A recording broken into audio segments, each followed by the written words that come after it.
Ja, de genocide.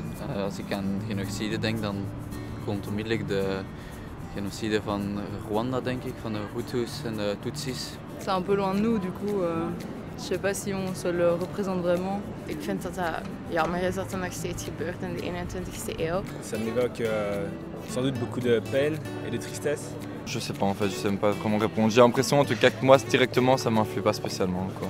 Dat we denk ik ook van de metalen dat ze in onze gsm zitten en zo. Aujourd'hui, je pense qu'on peut pas vraiment avoir d'impact à part en faisant des manifestations, mais bon, je sais pas si ça va vraiment changer quelque chose. Influencer les choses dans le bon sens, sans doute. Moi, je pense qu'il y a une solution à tout.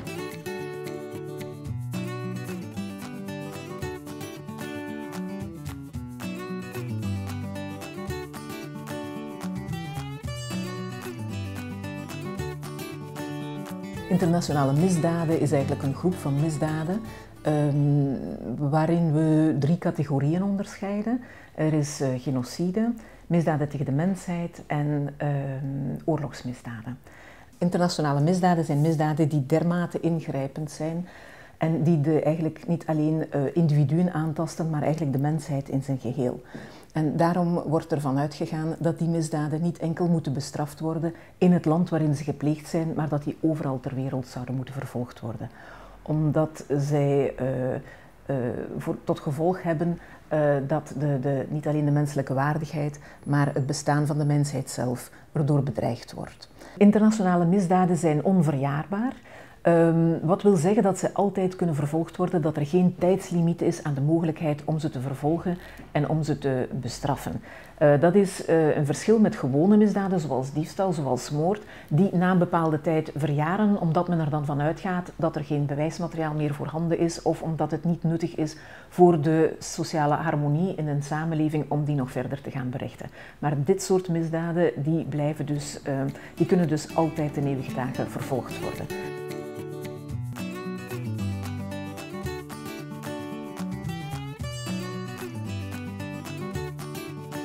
Quand on explore un peu les causalités de beaucoup de conflits, pas nécessairement tous, de beaucoup de conflits, on peut retrouver des liens qui sont assez concrets avec nos vies et nos expériences. Ces liens peuvent être historiques, économiques, d'humanité simplement parfois, mais ces liens peuvent être travaillés, confrontés à l'histoire, confrontés à l'actualité, et finalement, nous qui habitons au nord, nous nous sentons concernés par différents de ces liens. Un exemple évident, en classe, on travaille beaucoup la notion de colonisation. Énormément de conflits post-coloniaux ne sont pas terminés, ne sont pas conclus, sont toujours parfois attisés.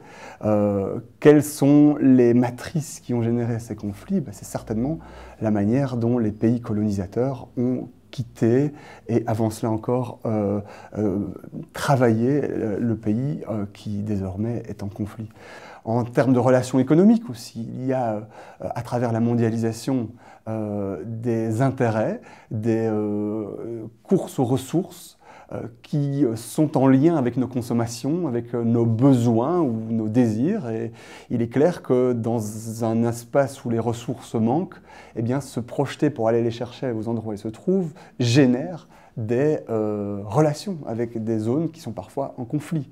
Enfin, il reste cette interdépendance peut-être fondamentale, morale, énormément de valeurs européennes qui ont construit les États et qui sont revendiquées par les États, sont des valeurs humanistes, de solidarité, d'égalité, de liberté, valeurs qu'on brandit parfois d'ailleurs quand on se projette sur cette scène internationale.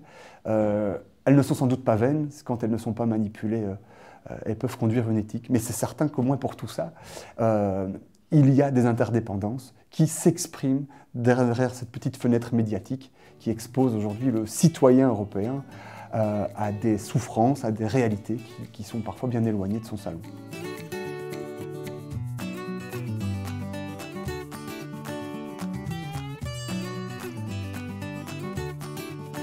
Herinneringseducatie kan, dat is natuurlijk onze hoop en onze ambitie. We willen daar ook niet naïef in zijn. Maar we hopen dat herinneringseducatie een rol kan spelen bij het doorbreken van het steeds terugkerende massageweld. Door de vinger te leggen op een aantal belangrijke elementen, een aantal belangrijke mechanismes die ervoor zorgen dat mensen daders worden of omstaanders worden bij massageweld. Denk bijvoorbeeld aan gehoorzaamheid aan een autoriteit. Als we gaan kijken hoe dat mechanisme in de geschiedenis heeft gefunctioneerd, kunnen we ons ook vragen gaan stellen over, leeft dat misschien vandaag in mijn eigen bestaan ook? Ben ik misschien ook soms zomaar volgzaam, zonder daar echt kritisch over na te denken? Een ander mogelijk mechanisme zou kunnen zijn groepsconformisme. Zomaar meedoen met de groep, zonder je daar veel kritische vragen bij te stellen. En dat is volgens mij de relevantie van herinneringseducatie en het belang van herinneringseducatie. Elementen halen uit het verleden om te kijken hoe die vandaag nog steeds werkzaam zijn.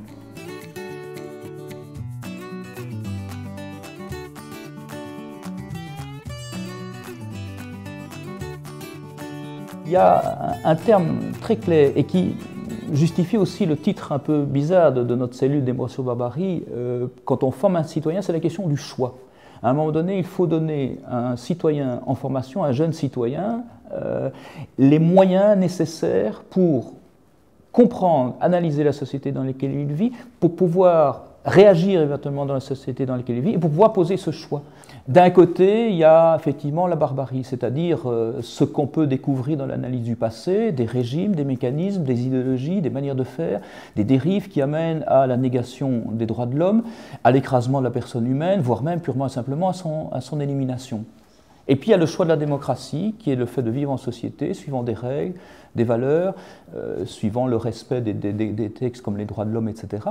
Et donc, c'est l'objectif de l'éducation à la citoyenneté en lien avec ce travail de mémoire et d'histoire, c'est vraiment de donner les socles, les éléments nécessaires à un jeune pour qu'il puisse à un moment donné comprendre la société et faire ses choix. Donc voilà, en gros traits, ce que peut-être pour moi cet intérêt du travail de mémoire et d'histoire pour l'éducation à la citoyenneté, et en effet déboucher sur ce que certains opérateurs, associations, et je pense que c'est intéressant comme concept, parlent de citoyenneté vigilante. Donc effectivement une citoyenneté consciente et qui notamment s'appuie, se nourrit de connaissances, d'éléments du passé, d'analyse du passé qui peuvent aider à sa réflexion dans le présent.